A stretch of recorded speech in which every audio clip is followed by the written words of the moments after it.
Gloire au Seigneur ce matin. Que le Seigneur te bénisse mon frère.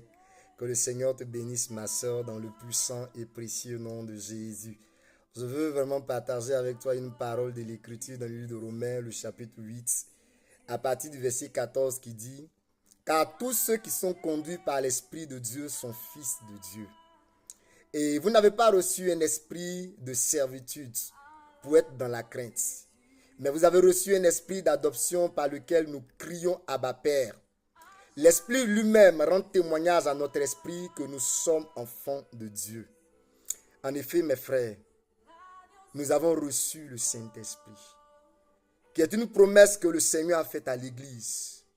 Il dit, il enverra son esprit sur toute chair. Les fils et les filles prophétiseront, les jeunes gens auront des visions et les vieillards auront des songes. Et la Bible dit que nous n'avons pas reçu un esprit de timidité. Le Saint-Esprit, c'est l'esprit de puissance.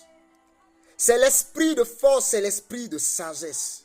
L'esprit de conseil, l'esprit de connaissance, l'esprit d'intelligence de Dieu. Et c'est cet esprit que le Seigneur a rendu disponible pour l'Église. Le Saint-Esprit est là. Il est là sur l'Église. Il est là sur la vie de chaque croyant. Il est là sur la vie de tous ceux qui se sont vraiment consacrés au Seigneur. Et l'Esprit ne demande qu'une seule chose, de se manifester et d'apporter la guérison, d'apporter la délivrance, d'apporter la restauration aux âmes. Le Saint-Esprit est disponible.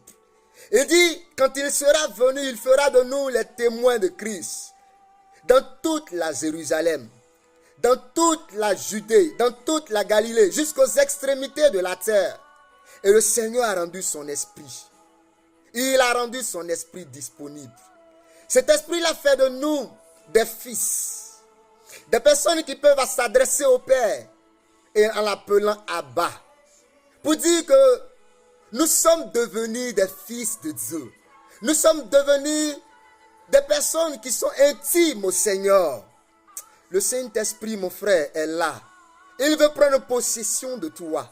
Il veut prendre possession de tout un chacun qui serait disponible afin de se manifester dans les contrées dans lesquelles nous nous trouvons. Que des guérisons s'opèrent, que des délivrances s'opèrent, que des âmes soient libérées de l'emprise du péché et de la mort. Que des âmes soient libérées de l'emprise des forces des ténèbres, afin que le nom du Seigneur soit glorifié. Sois béni ce matin, mon frère, ma soeur, et dispose-toi à la présence de Dieu.